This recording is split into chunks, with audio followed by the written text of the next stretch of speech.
Magandang araw, no? Higit sa lahat sa ating dakilang Diyos Ama at sa inyong lahat mga kabayan. Mga kabayan, yung pag-usapan natin dito no ngayon yung tungkol sa Juan 1:8-9 hanggang 10, no? Upang maunawaan niyo to no na ang kung sino ang nagsasalita dito, no? Sa Juan 1:8-9 hanggang 10, no? So basahin natin mga kabayan. Juan 1:8. Hindi siya ang ilaw kundi pumarito upang kanyang patutuhanan ang ilaw. So ito po mga kabayan ay salita po ni Juan ito, no? Yung Juan 1:8, no? So ang salita ni sabi dito, hindi siya ang ilaw kundi naparito upang kanyang patutuhanan ang ilaw, no? So ibig sabihin ni Juan dito mga kabayan, no, hindi siya ang ilaw, no, kung hindi siya ay naparoon lang, no, upang patutuhanan niya ang ilaw. So itong ilaw na sinasabi mga kabayan, ito yung ating Panginoong Mesiyas, no? Ito po yun, no? Ang tatawag ditong ilaw ay Panginoong Mesiyas ito, no? O sa inyo po, Panginoong Jesucristo.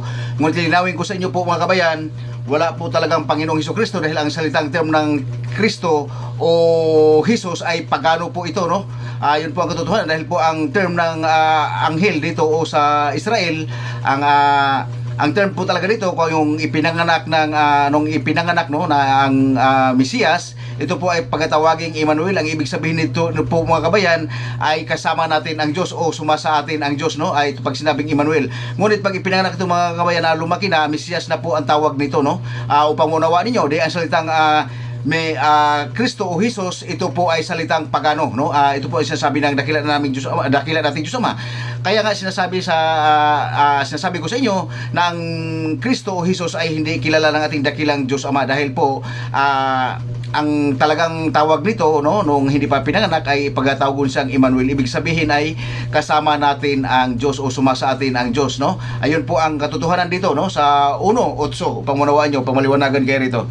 So tuloy natin sa 9, no? Nagkaroon ng tunay na ilaw sa makatuwid bagay, ang ilaw na lumiliwanag sa bawat tao na pumaparito sa sanlibutan. So ito po yung binanggit dito ang ating Panginoong Mesiyas, no? So dapat nyo pong maunawaan ang ilaw po ating Panginoong Mesiyas. So sa tuloy natin sa 10, siya ay nasa sanlibutan, ang sanlibutan ay ginawa sa pamamagitan niya at hindi siya nakilala ng sanlibutan. So ito po mga kabayan, no, ito po ang binabanggit pa rin dito ng ating Panginoong Mesiyas, no, na naparito sa sanlibutan ngunit hindi siya nakilala, no. Ito po yung kinatisiran ng mga taga-Israel, no, upang unawaan niyo mga kabayan. So dito po natin sunod ang mga Israelita, no, sa Panginoon nating Mesiyas, no, na pinadala nating dakilang Diyos Ama.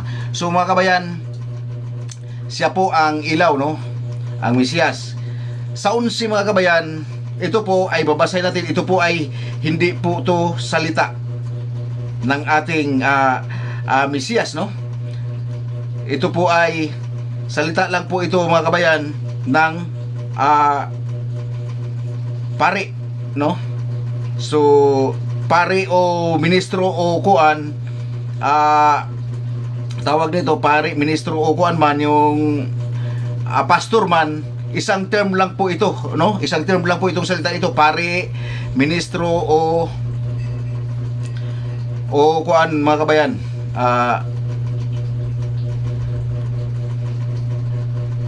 Pastor, no? Isang term lang po upang munawaan ninyo. So sa 11, babasahin natin mga kabayan, ha. Ito po ay hindi po ito salita ng ating ni Apostol Juan, no? Walang ibang salita dito kundi po ang pari, no. Hindi to guided ng Banal na Espiritu. Itong salita ng pari ito, wala dito, sarili lang niya ito, no. Sarili lang to ng pari o ministro man o pastor, no. Sa 11, siya ay naparito sa sariling kanya at siya ay hindi tinanggap ng mga sariling kanya. So ito po ay salita ng pari o ministro man, isang term lang to, o pastor man, no.